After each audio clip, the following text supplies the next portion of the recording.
ये दबाना पड़ेगा, इसमें है ना जगह। चलिए शुरू करते हैं।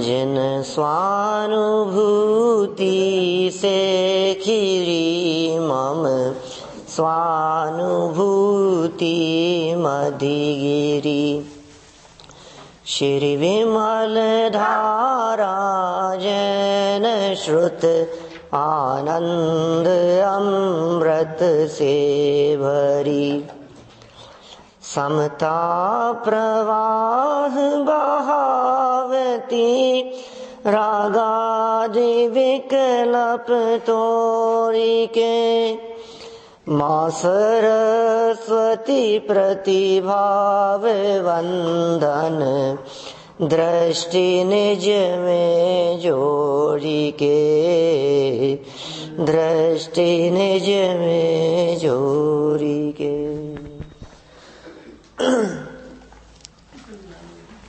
आचार्य कल्प पंडित प्रवर टोडरमल जी द्वारा लिखित रहस्यपूर्ण चिट्ठी,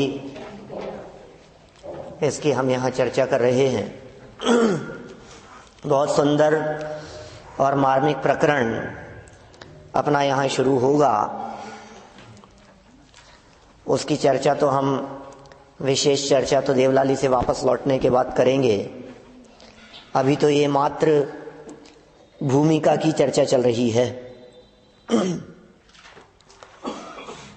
ऐसे प्रश्न, जो प्रश्न मुल्तान समाज वाले लोगों ने लिखे, उन प्रश्नों को देख करके ही चित्त में अत्यंत प्रसन्नता का भाव है और कह रहे हैं ऐसे प्रश्न तो तुम सरीके ही लिख सकें। वर्तमान काल में, ये वर्तमान काल यद्यपि 250 वर्ष पुराना वर्तमान काल है, तथापि हमें आज का वर्तमान काल भी इस संदर्भ में समझना चाहिए, क्योंकि जब लिखा था तो उस काल की बात कर रहे हैं ना, तो आज स्थिति उससे कुछ अच्छी हुई होगी कि खराब हुई होगी। अब क्या कहें उसको, स्थिति के बारे में।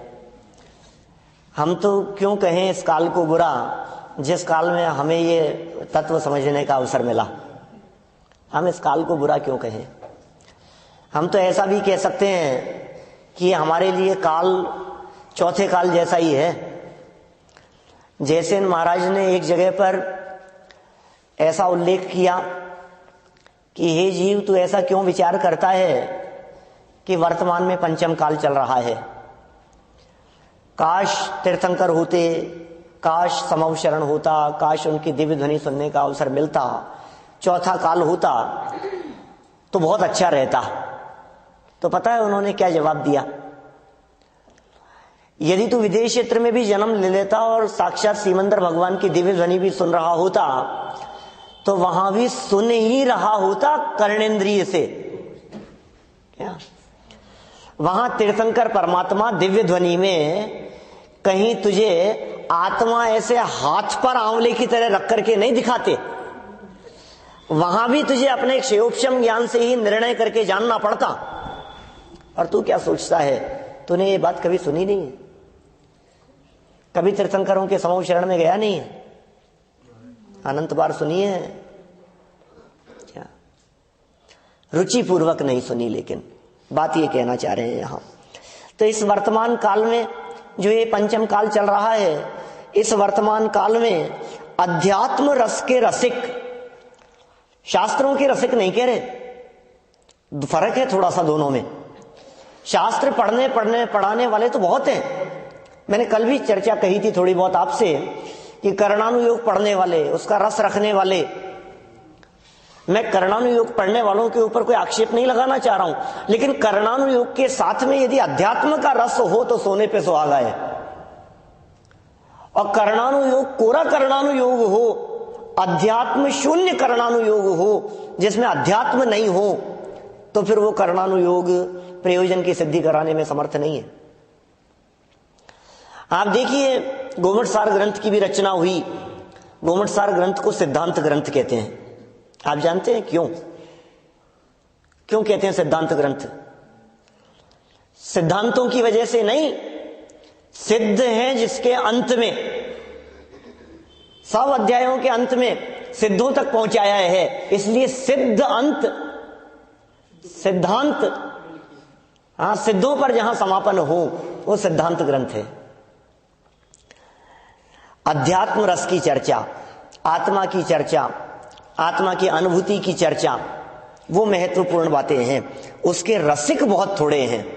सुनने वाले भी बहुत हो सकते हैं, चर्चा करने वाले भी बहुत हो सकते हैं, उसकी बात करने वाले भी बहुत हो सकते हैं, लेकिन उसका रस आना चाहिए। आत्मा की चर्चा सुनते ही कोई लोग तो ऐसे हो जिनका चेहरा मुरझा जाए, यार ये फिर आत्मा की बात शुरू कर दी। क्या लोग मिलते हैं ऐसे समाज में बहुत। कभी कभी कई स्थानों पर तो ऐसे स्थानों पर शिविर किया मैंने जयपुर में, जहां लोगों ने, गैर मुमुक्षु लोगों ने, माने पहले ही ये कह दिया कि पंडित जी आप आत्मा की बातें मत करना, धर्म का शिविर लगाना है, आपसे ही पढ़ना है, आप ही पढ़ाने के लिए आओगे, लेकिन आत्मा की बातें मत करना, तत्व की बातें मत करना। कोई काम तो आता नहीं है, मतलब तो है नहीं, तत्व से नाम याद कर लेते हैं, समझ लेते हैं, क्या होता क्या है उससे। आप तो ये बताओ पूजन कैसे करते हैं, क्या आप तो ये बताओ अर्घ कैसे चढ़ाते हैं, क्या करते हैं, ये बातें यदि आप समझाओ तो कुछ लाइफ में काम में भी आए। हाँ, हमने कहा कोई बात नहीं, आपको पूजन से ही समझाएंगे। क्या है? पूजाओं में अध्यात्म कम है क्या? क्या हम पूजा से समझाएंगे, लेकिन पूजा किसकी की जाती है, पूजा क्यों की जाती है, पूजन करने का उद्देश्य क्या है, क्या हम पूजन के माध्यम से अध्यात्म समझाएंगे। क्या तो मन में सोचा मैंने कहा पहले ही ये बात कह दूं। ऐसा है स्वरूप, कोई बात नहीं। हम तो ये कहना चाह रहे हैं आप पूजन करो, आप स्वाध्याय करो, आप भक्ति करो, आप करणानुयोग पढ़ो, आप प्रथमानुयोग पढ़ो, चरणानुयोग की चर्चाएं करो, कुछ भी करो, लेकिन अध्यात्म शून्य नहीं होनी चाहिए। अध्यात्म रस के रसिक बहुत थोड़े हैं, और जिनकी संख्या थोड़ी होती है उनकी कीमत बहुत ज्यादा होती है। क्या बहुमूल्य हीरे बहुत कम होते हैं दुनिया में। चिंतामणि रत्न 2 इंद्रिय पर्याय के लिए लिख दिया दौलत राम जी ने, कितने दुर्लभ हैं। 2 इंद्रिय पर्याय की प्राप्ति चिंतामणि रत्न के समान दुर्लभ। और कल भजन सुनाते समय कह दिया, काग उड़ाने में चिंतामणि फेंक दिया, फेंक रहे हैं, ऐसा हो रहा है। 2 इंद्रिय से 3 इंद्रिय पर्याय की प्राप्ति, 4 इंद्रिय, पंचेंद्रिय, असैनी नहीं सैनी पंचेंद्रिय, नारकी नहीं, त्रियंच नहीं, देव नहीं, मनुष्य की प्राप्ति। मनुष्य में भी जैन कुल में भी दिगंबर जैन कुल, जनवाणी सुनने का अवसर, ये वितरागी तत्व ज्ञान, वेद विज्ञान की चर्चा और आत्मा की अनुभूति करने के लिए प्रयासशील ऐसी रुचि वाले लोग बोले धन्य हैं। बहुत थोड़े होते हैं भाई साहब, बहुत थोड़े होते हैं, मिलेंगे नहीं आपको। आप देख लो जयपुर के 400 मंदिरों में से 400 जैन मंदिर जयपुर में, इन 400 दिगंबर जैन मंदिरों में से कितने मंदिर ऐसे हैं जहां शास्त्र स्वाध्याय प्रतिदिन चलता होगा? क्या? और ये तो हम टोडरमल जी के मंदिर में बैठे हैं, इतनी बड़ी सभा चल रही है। ऐसी सभा जयपुर में कहीं दूसरी जगह चलती हो तो बताओ, इतने लोग आते हो बैठते हो? इतनी बड़ी सभा, इतने लोग हैं, इतने दूर दूर से आने वाले, ये नहीं है भाई साहब, ये क्षेत्र का भी प्रभाव है। बहुत थोड़े हैं, और थोड़े हैं इसका मतलब कीमती हैं। ऐसा सुनते हैं हम, शेरनी के 12 साल में एक होता है और सुरली के साल भर में 12 हो जाते हैं, ऐसा सुनते हैं। कुकरी शुकरी के इनके साल भर में 10-12 हो जाएंगे, एक साथ 8-10-12, और उसके वो कीमत है, उसकी वैल्यू है, उसका संरक्षण चाहती है गवर्नमेंट। ऐसे जो चीज की कीमत कम हो गई सब्जी मंडी में, उसकी कीमत बढ़ गई, दाम बढ़ गए उसके। ऐसे ही हम लोग यदि कम हैं सुनने वाले, चर्चा करने वाले, मैं कहता हूं 100 लोग भी हैं तो लाखों की तुलना में क्या है? परसेंटेज निकालने जाओगे तो कुछ नहीं है, लगता ही नहीं है परसेंटेज मनुष्य गति के जीवों में, कुछ नहीं लगेगा, कुछ है नहीं, बहुत थोड़े हैं, कीमत है उनकी। कीमत समझना चाहिए हमारे को, दुर्लभता भी समझना चाहिए और कीमत भी समझना चाहिए। फिर कहा धन्य है, हमने धन्य के साथ साथ में भाग्यशाली शब्द का भी प्रयोग किया था। वैसे धन्य कह रहे हैं, धन्य और भाग्य के अंदर भी धन्य और ज्यादा भारी शब्द है। भाग्य में उदय सापेक्ष है, भाग्य में पुण्य कर्म का उदय है, भाग्य में साता का उदय है, और धन्य में अंतरोन्मुखी पुरुषार्थ है। तो धन्य है जो स्वात्मानुभव की, स्वयं आत्म अनुभव, 3 शब्द जुड़े हैं यहां स्वात्मानुभव में। शब्द देखो क्या लिखा है टोडरमल जी ने, स्वात्मानुभव, स्वयं माने अपना, आत्म माने आत्मा, और अनुभव अपने आत्मा के अनुभव की बात भी करते हैं, वे धन्य हैं। वही कहा है, उसी के बारे में कहते हैं। पंक्ति पढ़ता हूं मैं, सब रिपीट करना उसको, एक लाइन बोलता हूं फिर दोबारा बोलना उसको। तत्प्रति प्रीति चित्तेन येन वार्तापि हि श्रुता,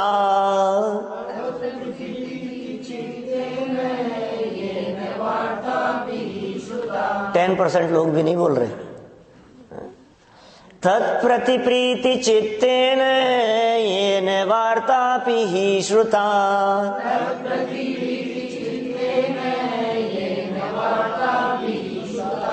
निश्चितं स भवेद्भव्यो भावी निर्वाण भाजनम्,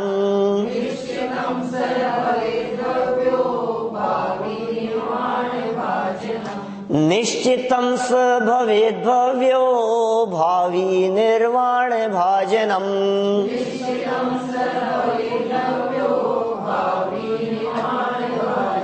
बहुत सुंदर है भाई। पद्मनंदी पंचविंशति का 23 नंबर का ये श्लोक है, और कहते हैं तत्प्रति, तत्व की बात कर रहे हैं, तत्व के प्रति प्रीति चित्तेन, प्रीति चित्त से, प्रसन्न चित्त से, येन वार्तापि, इस वार्ता को भी, वार्ता अपि, इस वार्ता को भी, इस चर्चा को भी, ही श्रुता, जिसने सुनाओ, तत्व की इस चर्चा को क्या, जिसने अत्यंत प्रीति चित्त से, हृदय की प्रसन्नता से, उत्साह से, खिले हुए चेहरे से, जिसने एक बार सुन लिया हो, कहते हैं निश्चितम, निश्चित ही, गारंटी दे रहे हैं। स्व माने वह, भवेद भव्यो, वो भव्य होता है, भव्य जीव है, पात्र जीव है। बहुत से लोग मिलते हैं, वो ये कहते हैं पंडित जी हम भव्य हैं या अभव्य, कैसे निर्णय करें, हम इतनी बातें सुन भी रहे हैं, कदाचित हम अभव्य हुए तो क्या होगा। मैंने कहा आपकी ये रुचि बताती है कि आप भव्य हैं, अभव्यों को रुचि नहीं, ये गारंटी दे रहे हैं भाई, चरणानुयोग का कथन है, यद्यपि आप भव्य हैं, इसमें शंका करने की गुंजाइश नहीं है कि अभव्य हुए तो। ये कौन से कर्म के उदय से होते हैं, कर्म के उदय की चर्चा मत करो, ये पारिणामिक भाव है। जो भव्य होते हैं वे अनादि अनंत भव्य ही हैं, जो अभव्य होते हैं वे अनादि अनंत अभव्य ही हैं। यद्यपि ये बात सत्य है कि अभव्य तो अनादि अनंत अभव्य रहेंगे, लेकिन भव्य जीवों के भव्यत्व पने का व्यवहार निर्वाण प्राप्ति के बाद में मिट जाएगा। औपशमिक आदि भव्यत्वानाम च, ऐसा सूत्र लिखा ना, इनका अभाव हो जाता है वहां। औपशमिक आदि भावों का और भव्यत्व भाव का भी निर्वाण प्राप्ति होने पर अभाव हो जाता है। तत्वर सूत्र का सूत्र है, ऐसा लिखा उन्होंने। देखो नहीं पारिणामिक भाव नहीं, मैं 10वें अध्याय की चर्चा कर रहा हूं। औपशमिक आदि भव्यत्वानाम च, क्या औपशमिक भाव का, क्षयोपशम भाव का क्या, और भव्यत्व भाव का, इनका वहां अभाव हो जाता है, इनकी जरूरत नहीं है। कौन होते हैं भव्य जीव? भव्य कौन होते हैं? भव्य भू धातु से बनाए, होने योग्य, भव्य, नियम से होंगे वे भव्य कहलाते। क्या होंगे? मुक्त होंगे, मुक्ति की चर्चा है, मोक्ष जाने की चर्चा है। भव्य उन्हें कहते हैं जो जीव कभी न कभी नियम से मुक्ति की प्राप्ति करेंगे, वे भव्य कहलाते हैं। क्या? सब जीव, जो जीव, कोई जीव भव्य है, वो जीव निर्वाण की प्राप्ति करेगा कि नहीं? कि कभी न कभी निर्वाण की प्राप्ति अवश्य करेगा, वो भव्य जीव है। ये कोई कैलकुलेशन नहीं है, बस इतनी गारंटी दे रहे हैं कि आप ये तत्व की चर्चा को रुचिपूर्वक सुन रहे हैं, इसका मतलब आप अपने आप को भव्य मान करके चलो। हम भव्य हैं, भव्य जीव हैं। भव्य, भव्य बहुत बड़ा समझ लो आप सम्मान है। किसी व्यक्ति को भव्य कह देना ये बहुत बड़ा सम्मान है। अरे अभव्य तो कहा ही नहीं जा सकता किसी को। ऐसे व्यक्ति को भी अभव्य नहीं कहा जा सकता है जो व्यक्ति विराधना कर रहा हो। ऐसे व्यक्ति को भी अभव्य नहीं कह सकते जिस व्यक्ति को मंदिर नहीं सुहाता हो। ऐसे व्यक्ति को भी अभव्य नहीं कह सकते जो जिस व्यक्ति को यहां आने का भाव ही नहीं आता हो, जो विरोध करता हो, उसको भी अभव्य नहीं कह सकते। क्योंकि क्या पता मारीच जैसे है कब परिणाम बदल जाए, कब भाव बदल जाए, जीवन बदल जाता है। ऋषभदेव परमात्मा के समूह शरण से बाहर निकल गए, विरोध करने का भाव आ गया, कोई बात नहीं, काल लंबा था थोड़ा, लेकिन भव्य ही नहीं तीर्थंकर बनने वाले थे। हाँ, ये सुन के उनके विचार पलटे हो जाता है, इसलिए कुछ नहीं कह सकते हम किसी के बारे में। आप तो ये मान करके चलो निकट भव्य हैं। एक और मार्मिक बात यहां इस प्रसंग में कहना चाहता हूं, सभी भव्य जीव मोक्ष जाएंगे कि नहीं जाएंगे? सारे मोक्ष, भव्य जीव मोक्ष चले जाएंगे ना? नहीं जाएंगे। ये भी और गजब की बात है। ये क्या कह रहे हो आप? ऐसी कैसी बात कह रहे हो आप? भव्य उन्हें कहते हो जो जीव नियम से मोक्ष जाएंगे, और आप ये कह रहे हो कि सभी भव्य जीव मोक्ष चले जाएंगे, ऐसा कभी नहीं होगा। ये क्या मतलब? सभी भव्य जीव मोक्ष चले जाएंगे ऐसा कभी नहीं होगा? ये कैसे संभव है? हाँ जी, क्योंकि सभी भव्य जीव यदि मोक्ष चले जाएंगे तो फिर मुक्त मोक्ष में और संसारी संसार में, फिर ये मोक्ष का मार्ग ही खत्म हो जाएगा। फिर क्या होगा? यदि सभी भव्य जीव मोक्ष में चले जाएंगे तो फिर उसके बाद में 6 महीने 8 समय में 608 जीव जाएंगे कि नहीं जाएंगे? तो फिर वो कहां से जाएंगे? सभी चले गए तो क्या? माने कहने का मतलब ये है, यदि समष्टिगत बात करते हैं, समूह से बात करते हैं, ग्रुप में बात करते हैं, तो सभी भव्य जीव कभी भी मोक्ष नहीं जाएंगे। लेकिन किसी एक के सर पर हाथ रख करके बात करो कि भव्य जीव है, मोक्ष जाएगा कि नहीं जाएगा? कि कभी ना कभी नियम से जाएगा। हम लोग सब लोग मरेंगे कि नहीं मरेंगे? मरेंगे। तो शास्त्र सभा बंद हो जाएगी ना? नहीं होगी। क्या बात कर रहे हो? जितने लोग हम लोग यहाँ आ रहे हैं, क्या सभी लोग यदि यहाँ आना बंद कर देवे, क्या नहीं आ पाए, कोई कहाँ कोई कहाँ, कोई कॉलोनी में शिफ्ट हो जाए, कोई दूसरे भाव में शिफ्ट हो जाए, तो फिर चलती रहेगी, चलती रहेगी। वक्ता बदल जाएंगे, श्रोता बदल जाएंगे। 350 साल से यदि यहाँ परंपरा चल रही है तो ये परंपरा चलती ही रहेगी। ये सब 350 साल से चल रही है। कौन आ रहा है 350 साल में से? हैं 350 साल से आप लोगों में से कौन आ रहा है? 350 साल से यहाँ इस मंदिर में बराबर चल रही है, रेगुलर, नॉन स्टॉप। कैसा स्वरूप है भाई? ऐसा ही स्वरूप है क्या? लेकिन देखो, ऐसे भव्यों की बात नहीं कर रहे तत्व की चर्चा सुनने वालों के लिए जो कभी ना कभी जाएंगे। ऐसे भव्यों की बात नहीं कर रहे जो कभी नहीं जाएंगे, बहुत अनंत अनंत काल तक संसार में परिभ्रमण करते रहेंगे। ये कहते हैं भावी निर्वाण भाजनम, निर्वाण को प्राप्त करने वाले भव्य की बात कर रहे हैं। अल्प काल में जो मोक्ष चले जाएंगे उन भव्य की बात कर रहे हैं। अनंत अनंत भव्य जीव तो ऐसे भी हैं जो नित्य निगोद से आगे अनंत काल में भी नहीं निकले, नित्य निगोद से ही नहीं निकले, निगोद के अलावा जिन्होंने दूसरी पर्याय धारण नहीं की हो। कितनी गजब की बात है भाई। ये तो रुचि की बात कर रहे हैं। आत्मा समझने की जिसकी रुचि है उसकी महिमा बतला रहे हैं। आचार्य कुंद कुंद स्वामी कहते हैं चौथी गाथा में, तूने आज तक कभी ये बातें सुनी नहीं भाई। सुध परिचिदाणु भूदा संवत्सर काम भोग बंद कहा है सर्वश्रुत परिचित अनुभूत भोग बंधन की कथा, पर से पृथक एकत्व की उपलब्धि केवल सुलभ ना। बहुत सुंदर गाथा है। 2003 में जुलाई शिविर के अवसर पे शिविर में शाम का प्रवचन किया था इस गाथा पर। अभी थोड़े दिन पहले देख रहा था तो एक लिखा हुआ था एक पेज जिसमें डेट लिखी हुई थी 2003 शिविर और ये गाथा। तो उस समय ऐसे पॉइंट बना करके ऐसे प्रवचन करते थे, पहले बहुत साल ऐसे करते थे, अब तो जरूरत ही नहीं है कह रहे थे।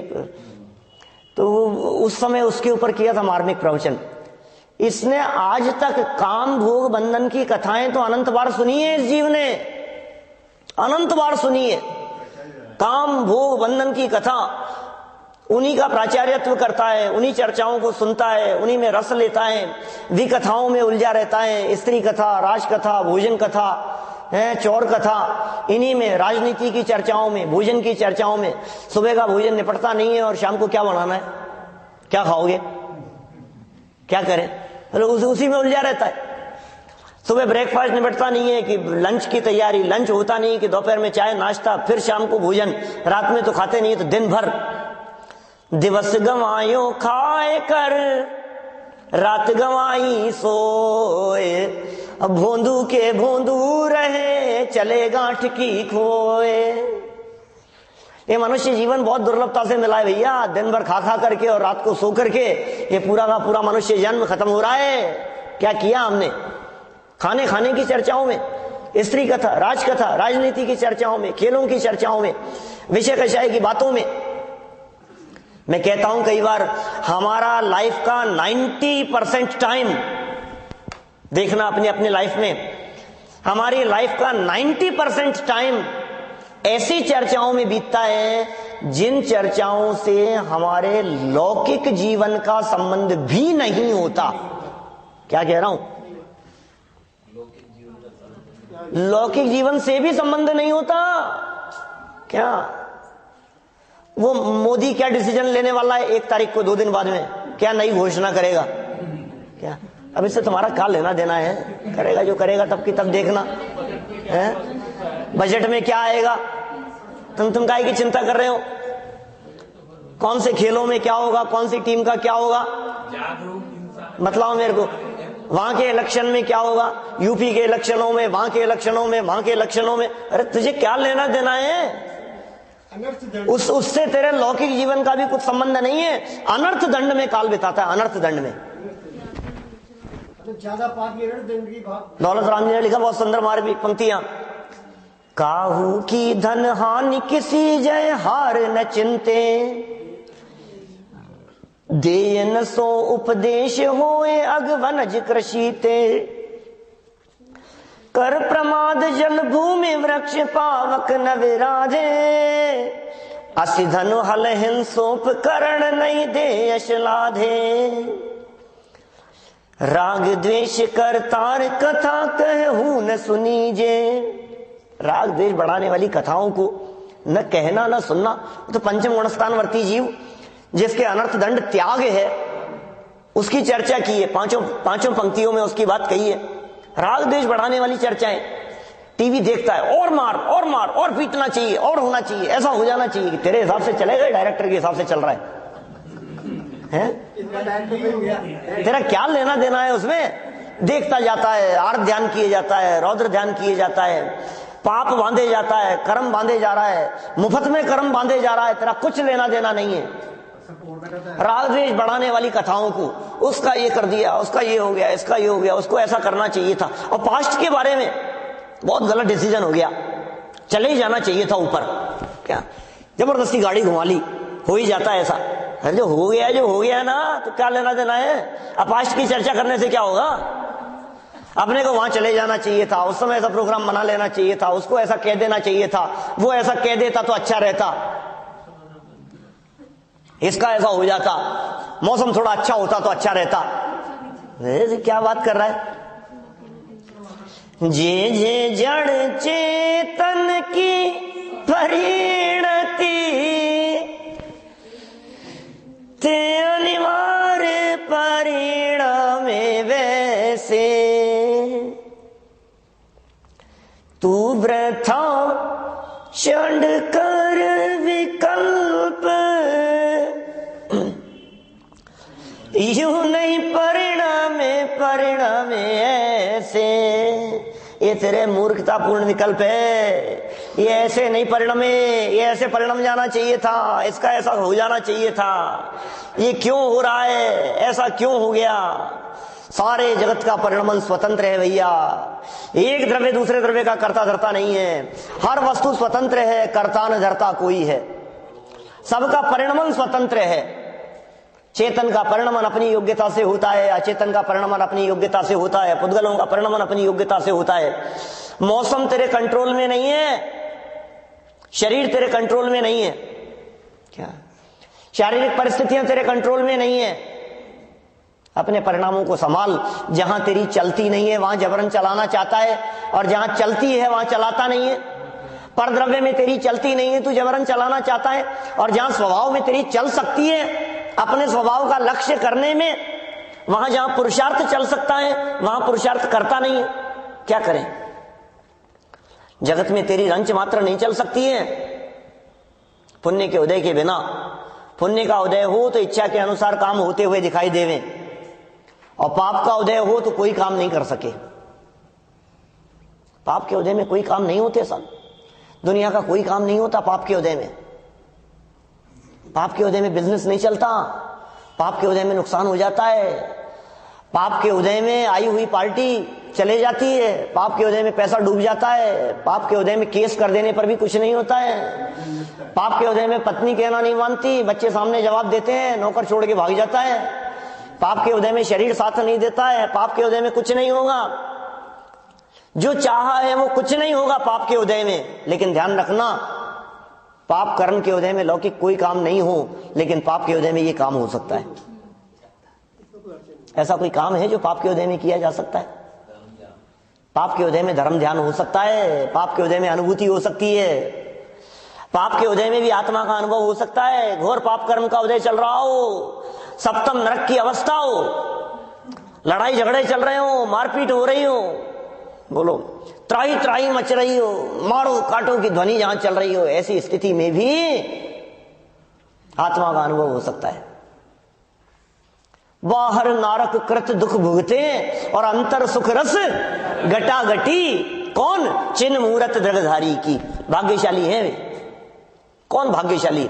एक व्यक्ति जिसको शाम को रोटियों का ठिकाना नहीं है, झोपड़ी में रह रहा है, क्या भागा है, जहां जहां हाथ डालता है सोने को हाथ में लेवे तो मट्टी हो जाए, जहां बिजनेस में हाथ डाले सब जगह पर नुकसान, सब जगह पर घाटा, सब जगह पर स्थिति, याददाश्त कुछ नहीं है, क्षयोक्षम कुछ नहीं है, कुछ समझ में नहीं आता है, बुद्धि बहुत मंद है। आप क्या कहोगे? अभागा है। शिवभूति मुनिराज का उदाहरण दिया आचार्य कुंदकुंद स्वामी ने भाव पावड़ में लिखा, रामेण शिव भूई केवल रानी फड़म जाओ। क्या केवल ज्ञानी हो गए वो? तुस मासम घोषण तो भाव विशुद्धो ये महानुभाव ये रामेण शिव भूई केवल रानी फड़म जाओ। वो शिवभूति मुनिराज संघ से निष्कासित कर दिया गया। वे शिवभूति मुनिराज याद नहीं होता था, क्षयोक्षम नहीं था, बुद्धि नहीं थी, योग्यता कुछ नहीं दिखाई दे रही है, और देखो आप अंदर में पुरुषार्थ चला तो क्या काम हो गया? तो समास भिन्नम, ऐसे काम हो जाते हैं। कभी नहीं सुनी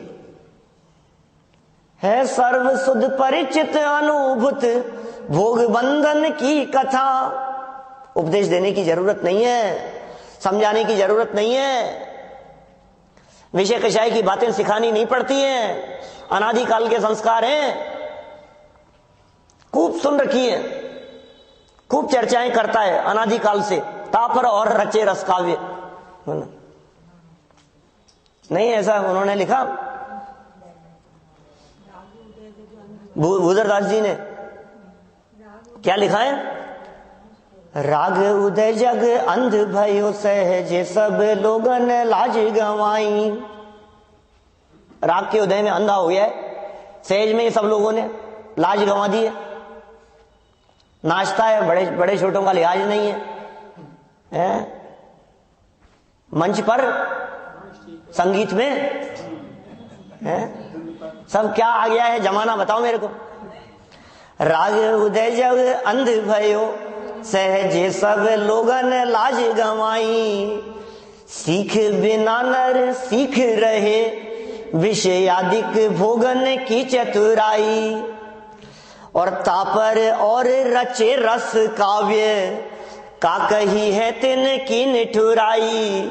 अंध असूझन किया कियन में झोंकते हैं रज राम दुहाई। समझ में आया क्या? 400 साल पहले लिखी है ये। आज के जगत की दशा यदि वे देख लेते तो क्या लिखते, बोलो। आज तो क्या हाल बिगड़ गया है। ये 400 साल पहले की उस समय की पंक्तियां हैं जिस समय में ये रस काव्य लिखे जाते थे, राग रंग में उलझाने वाले। उन काव्यों के विरोध में उन्होंने इस तरह की पंक्तियां लिखी। ये सारा जगत राग रंग में पहले ही उलझा है। पंचेंद्रीय विषय भोगों की चर्चाएं इन लोगों को पहले ही अच्छी लगती है। विषय कषायों में उलझे फंसे हुए लोग दिखाई देते हैं। सारे जगत में ऐसा माहौल दिखाई देता है, पहले ही ऐसा माहौल है। और तुम ये राग बढ़ाने वाले, विषयों को बढ़ाने वाले, विषयों की रुचि बढ़ाने वाले, भोगों की आसक्ति बढ़ाने वाले ऐसे रस काव्यों को लिखते हो। तुम्हारी दशा कैसी है? जगत के जीव पहले ही अंधे हैं, जिनको आंखों से दिखता नहीं हो। श्रृंगार रस की कविताएं लिखो तुम, पहले ही जिनको नहीं दिखता हो, जो पहले ही अंधे हो रहे हो। और कदाचित उस अंध दशा में आंखों से नहीं दिखाई देने पर भी जो थोड़ा सा चिल्का सा जो दिखता है ना, ऐसी कोई झलक, जो धुंधला सा जो कुछ होता हो, हल्की सी कोई झलक किसी के आने जाने की कुछ परछाई सी पड़ती हो, और उसमें और आंखों में धूल झोंकने का काम कर रहे हो, मिर्ची डालने का काम कर रहे हो। कैसा काम है? कैसी कैसी कविताएं उस जब 400 साल पहले। राग उदय जग अंध भयो सहजे सब लोगन लाज गंवाई। कोई लाज शर्म तो बची नहीं है कुछ भी, किसी भी प्रकार की। और आगे देखो, आगे आगे क्या होना है। आज की पिक्चरों के दृश्य और आज के 30 साल पहले की पिक्चरों के दृश्य जमीन आसमान का अंतर है? आज आने वाली पिक्चरें और जो 30 साल 25-30 साल में जमाना कितना बदल गया है। 30 साल में कितना बदल गया है तो 300 साल में कितना बदला होगा। क्या रूटीन में देख लो ना, घर गृहस्थी में देख लो, सब जगह पर माहौल क्या हो गया है, लाइफ स्टाइल बदल गए हैं। राग उदय जग अंध भयो सहजे सब लोगन लाज गंवाई।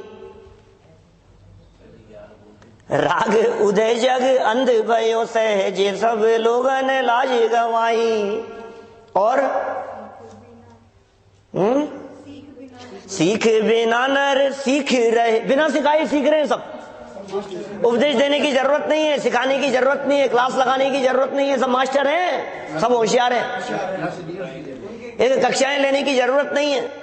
सीख बिना नर सीख रहे विषयादिक भोगन की चतुराई। और तापर और दिखावे ऐसो, टीवी की स्क्रीन पर, पिक्चरों में, का कही है तिन की निठुराई। अंध असूजन की अखियन में झोंकते है रज राम दुहाई। क्या कहें भैया, क्या कहें? बोलो।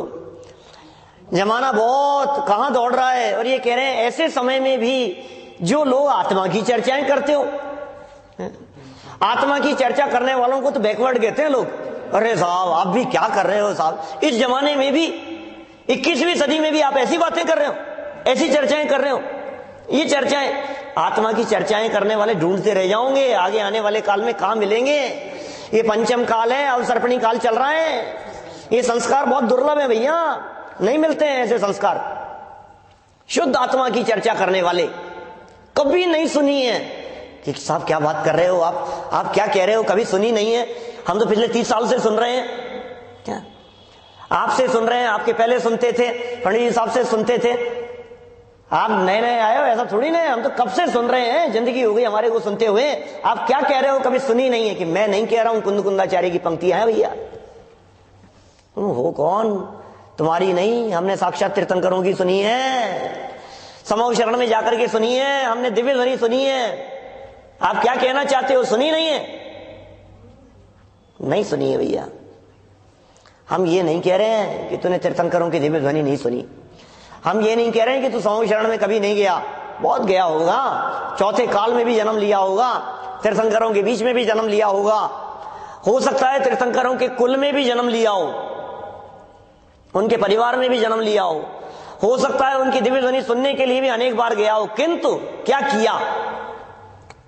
समूह शरण में जाकर के भी क्या किया तूने? तीर्थंकरों की दिव्य ध्वनि सुनने के लिए गया, तीर्थंकरों को तो देखा, लेकिन तीर्थंकरों को देख करके अपने आत्मा को नहीं देखा। क्या देखा बता? भगवान को देखा लेकिन अपने को नहीं देखा। क्या क्या नहीं देखा? समूह शरण में नेत्रों की पलकें नहीं चिपक रही है, वो क्या गजब है भाई, परछाई नहीं पड़ रही है भगवान की, गजब, छत्र चमर भामंडल, वो छह ऋतुएं एक साथ पल रही फूल रही है, क्या मजा आ रहा है। और क्या देखो, देखना देखना चक्रवर्ती भी आया है सुनने के लिए, और देख देख देख इंद्र भी बैठा है। तो क्या देख रहा है? सबको तो जाना निज को न जाना, कैसा ज्ञान धारी तूने आपन पहचाना। सबको जाना, सबको देखा, औरों की महिमा आई, पर की महिमा आई, संयोगों की महिमा आई, विषयों की महिमा आई, रिद्धियों की महिमा आई, तीर्थंकरों की महिमा आई, अरे यहां तक कि पंच परमेष्ठियों की भी महिमा आई। लेकिन वे पंच परमेष्ठि जिसके अवलंबन से पंच परमेष्ठि हो गए हैं, उस गायक की महिमा नहीं आई। क्या? पर की महिमा से काम नहीं चलेगा। विषय कषायों की तुलना में वहां से हटकर पंच परमेष्ठी एकमात्र शरणभूत हैं, लेकिन पंच परमेष्ठियों से भी उपयोग हटाकर अपना गायक भगवान आत्मा ही शरणभूत है। त्रिकाली ध्रुव गायक भगवान आत्मा की शरण के बिना पंच परमेष्ठी पद में शामिल नहीं हो सकते। क्या मैंने कहा था उस दिन, वहां जनवाणी चैनल पे देखा होगा कुछ लोगों ने, मैंने कहा उस दिन कि भाई पंच परमेष्ठियों के बताए हुए मार्ग पर चलकर हम स्वयं पंच परमेष्ठियों में शामिल हो जाएं, ये नमोकार मंत्र को पढ़ने का, बोलने का, समझने का ये सच्चा फल मिलेगा। नमोकार मंत्र बोलने का, नमोकार मंत्र को समझने का यथार्थ भाव क्या है, मर्म क्या है उसके पीछे, हम स्वयं उस नमोकार मंत्र में शामिल हो जाएं, उन पंच परमेष्ठियों में शामिल हो जाएं। बोलो, आएगा वो दिन? कभी आएगा वो दिन? क्या कैसे कह रहे हो? मैं कह रहा हूं इसलिए सर्टिफिकेट दे रहे हैं, गारंटी दे रहे हैं। टोडरमल जी नहीं, आचार्य पद्मनंदी लिख रहे हैं मूल गाथा। क्या आचार्य देव कह रहे हैं वो दिन आएगा, वो दिन दूर नहीं दिखाई दे रहा है, हमें आप सभी भव्य दिखाई दे रहे हैं, अल्पकाल में निर्वाण प्राप्त करने वाले दिखाई दे रहे हैं। ये टोडरमल जी ने प्रश्न का जवाब देने के पहले गाथा प्रस्तुत कर दी उन लोगों के लिए। क्या कर रहे हैं टोडरमल जी? साधर्मियों को देख करके कैसा भाव आ रहा है उनको, कितनी प्रसन्नता का भाव होगा। प्रश्न पढ़ा उन्होंने, प्रश्न का जवाब नहीं दिया, और प्रश्न का जवाब देने के पहले ही तारीफों के पुल बांध लिए। क्या ऐसे प्रश्न तुम सरीके ही कर सकते हैं, बहुत भाग्यशाली हो, धन्य हैं आप लोग, अल्पकाल में निर्वाण प्राप्त करने वाले हैं, अध्यात्म रस के रसिक इस काल में बहुत थोड़े होते हैं। क्या बहुत महिमा आ रही है आपकी। अब देखो, आप में और हमारे में से, दोनों में से कौन पहले चले जाए। जाना तो दोनों को ही है, अपन सबको ही है मुक्ति में, कुछ आगे और कुछ पीछे, इतना ही फर्क है। जाना सबको है। सम्य शिखर जी की वंदना के लिए कदम बढ़ाए हैं, तो वंदना करके तो सब लौटेंगे। कोई 12-1 बजे लौटेगा, तो कोई 2-3 बजे, तो कोई 6-7 बजे। क्या फर्क पड़ना है? वंदना तो सब, वंदना करके लौटने वालों की चर्चा नहीं है। यहां तो ऐसी वंदना करने की बात है कि वहीं विद्यालय में जाकर के विराजमान हो जाओ। क्या भावी निर्वाण भाजनम, अब समझ में आएगा कितनी सुंदर बात कह रहे हैं। तत्प्रति प्रीति चित्तेन येन वार्तापि श्रुता। क्या हुआ? तत्प्रति प्रीति चित्तेन येन वार्तापि श्रुता।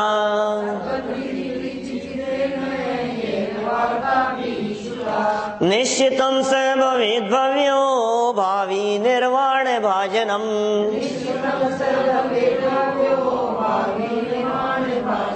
क्या कह रहे हैं ये? निश्चितम, एक तो कह रहे हैं निश्चित, भवेत होता है, भव्य भव्य होता है कि हाँ साहब भव्य तो हैं हम, कोई बात नहीं, लेकिन भव्य जीव भी पता नहीं कब जाएंगे। अरे भावी निर्वाण भाजनम, अल्प काल में निर्वाण की प्राप्ति करने वाला होता है, वो अवश्य निर्वाण की प्राप्ति करेगा।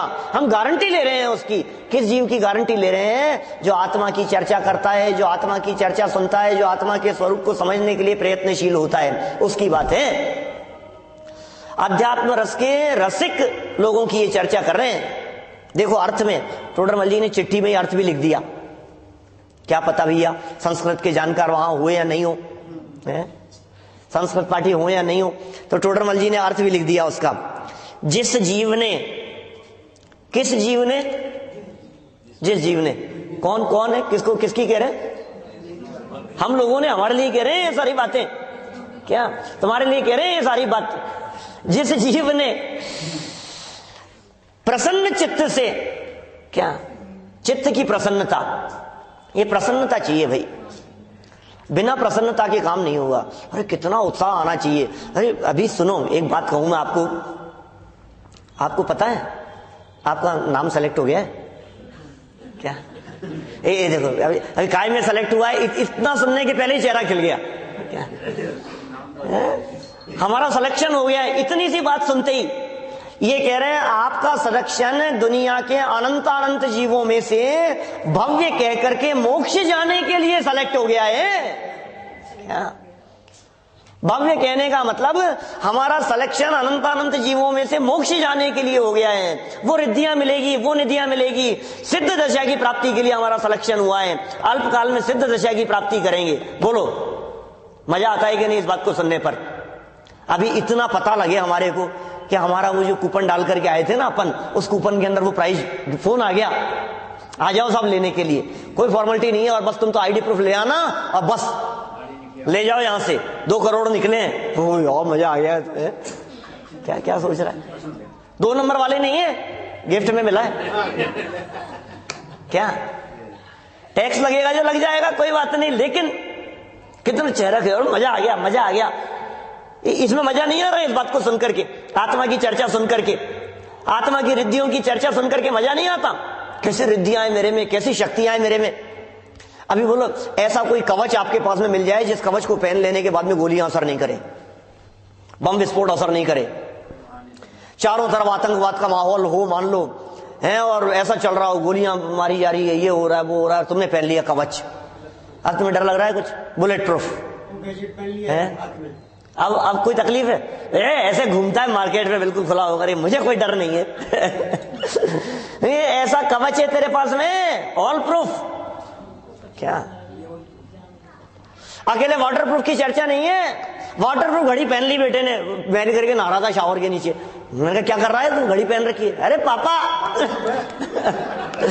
आपको पता नहीं है क्या वाटरप्रूफ है ये? तो क्या अरे वाटरप्रूफ है, हम कह रहे हैं ये वाटरप्रूफ नहीं, क्या ये ऑल प्रूफ है, ये फायर प्रूफ है, एयर प्रूफ है। कुछ नहीं है इसके अंदर, परद्रव्यों का प्रवेश नहीं है इसके अंदर, विकार का प्रवेश नहीं है इसके अंदर, राग का प्रवेश नहीं है इसके अंदर, हमारे स्वभाव में कषायों का प्रवेश नहीं है, अशुद्धि नहीं है, विकार नहीं है, संसार दशा नहीं है।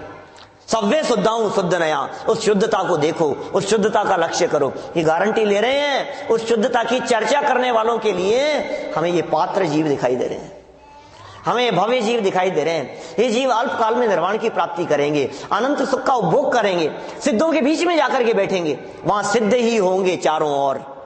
क्या चलो सिद्धों की छांव चले, ऐसा लगता है सिद्धों के बीच में जाकर के बैठेंगे। हमारी उठक बैठक कहां होगी बोलो?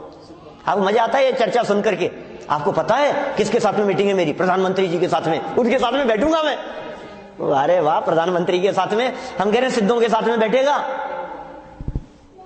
और सिद्धों के साथ में निगोदिया बन के नहीं, सिद्धों के साथ में एकेंद्रीय बन के नहीं, सिद्धों के साथ में सिद्ध बन के बैठेगा। बोल, इसका नाम है भव्य। क्या महिमा की बात कर रहे हैं भाई, उलझने के लिए नहीं है, सुलझने का मार्ग है। क्या जिसने ये चर्चा सुनी है उसकी महिमा गा रहे हैं, जिसको ये चर्चा सुनने का रस आता है उसके गीत गा रहे हैं। आप सोचिए, चर्चा सुनने वालों के गीत गा रहे हैं। वाह वाह भाई वाह, बहुत भाग्यशाली हैं वे लोग। बदल जाता है, जीवन बदल जाता है। एक बार जिस व्यक्ति ने रुचि पूर्वक ये बात सुन ली ना, उसका भाग्य बदल जाता है। मैंने पार्ला मंदिर प्रतिष्ठा के समय कहा था ये बात, वहां प्रवचन में, शाम के प्रवचन में, प्रतिष्ठा में मैंने बात कही वहां। मैंने कहा आज बहुत लोगों का भविष्य बदलने वाला है, भाग्य बदलने वाला है, वो याद रखेंगे आज का ये दिन। इतने लोग और ऐसी चर्चा, आत्मा की जो चर्चाएं चल रही है ना यहाँ प्रवचनों में, सभाओं में, आयोजनों में, ऐसे त्रिकाली ध्रुव आत्मा की चर्चाएं, जीवन बदल जाएगा। एक बार ये अनुभूति का विषय बन जाए, फिर देखो आप कैसा जीवन हो जाएगा। लाइफ स्टाइल चेंज हो जाती है कि नहीं साहब हमारी लाइफ स्टाइल तो बहुत अच्छी है, हमें नहीं बदलनी है। अरे मूर्ख, क्या करें तुझे? वो आत्मा का रस चखा नहीं है, इसलिए इस प्रकार की बातें करता है। इन्होंने कहा जिस जीव ने प्रसन्न चित्त से इस चेतन स्वरूप आत्मा की बात भी सुनी है, वह निश्चय से भव्य है, अल्प काल में मोक्ष का पात्र है। यह बात सुनकर अत्यंत प्रसन्नता से जो सुन रहे थे, उनके चेहरे की प्रसन्नता और ज्यादा बढ़ जानी चाहिए। ऐसी प्रसन्नता होनी चाहिए कि टोडरमल जी गारंटी दे रहे हैं, आचार्य पद्मानंद स्वामी गारंटी दे रहे हैं, हम अल्प काल में मुक्ति की प्राप्ति करेंगे। हम सभी ऐसे उस चिदानंद स्वरूप भगवान आत्मा की बातें न केवल सुने, उसे अपनी श्रद्धा का विषय बनाएं, उसे प्रगाढ़ रुचि का विषय बनाएं और उस स्वरूप का अनुभव करके अल्प काल में हम सभी सिद्धों के बीच में जाकर के विराजमान हों। इसी भावना से बात को यहीं विराम देता हूं।